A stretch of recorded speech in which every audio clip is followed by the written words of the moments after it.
So now we'll cover miscellaneous tools.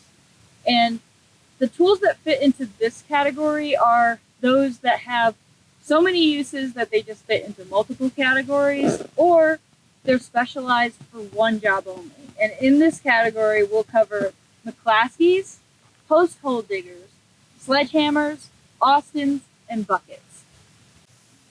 So the first tool that we'll cover in the miscellaneous category is Mcclaskey. And that's this tool right here. So when you pick it up, just make sure that the head of it is connected securely, right? And so the Mcclaskey is a combination tool that combines the McLeod and the Pulaski. You have tines here for the rake from the McLeod. You've got two different flattened edges for the hoe side. You have a tamping edge here, that flat end. You've got an axe here from the Pulaski. You even have a pipe wrench, which you won't need to use for trail work, but it's on there. So this tool is really light duty, and it's ideal for crews that are very limited on the amount of tools that they can take out to a work site. You can use it for any job that you would normally use a McLeod for, and you can use the axe side from the Pulaski to chop medium-sized roots, okay? Carry this tool with that axe side facing towards the ground, because it's the most dangerous edge, and you don't want that, facing towards your body. And you'll store this tool with those tines facing down, because it just doesn't rest well with that axe side on the ground. It'll want to wobble back and forth. So the next tool that we'll cover are post hole diggers. And that's this tool right here.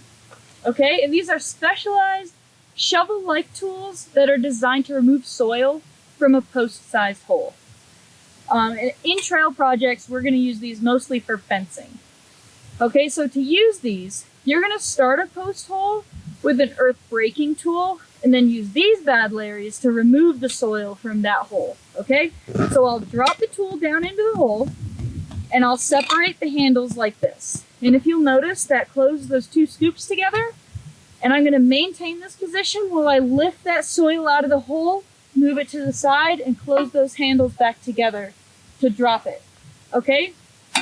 So these tools are not designed very well for breaking hardened soils, but they can be used for some light chipping on the inside of the hole.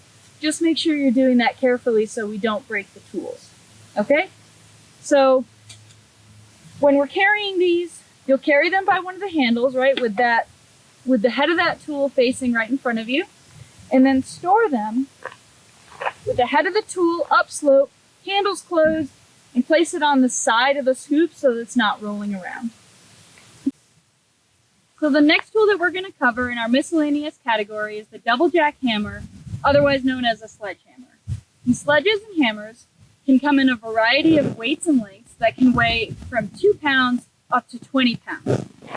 And here I have a 10-pound sledgehammer, okay? And I want to make sure that the head of that hammer is on nice and tight. My hammer has 2 rounded striking faces, and these are used for projects involving driving rebar into the ground and breaking up large rocks for crush, okay? Always, always, always wear your PPE while you're using double jack hammers. If you have steel-toed boots, those are ideal for these types of projects, okay?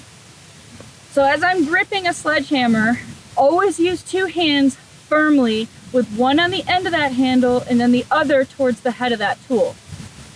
Form is going to be very important here to avoid fatigue and injury, right?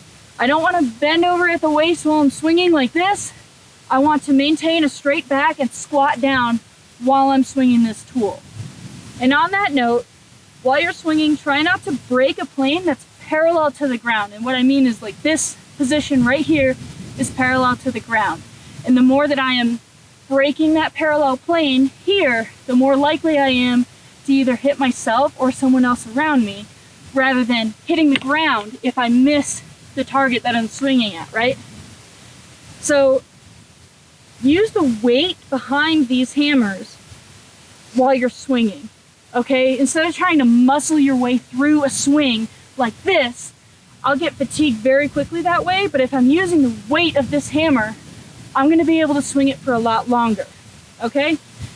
And use nice, short, controlled motions while you're swinging, never those overhead, large motions like this. So I'll carry this tool by my side just like this with the head of the tool facing in front of me. And I'm going to store it. I'm going to store it on its side with the head of that tool facing upslope.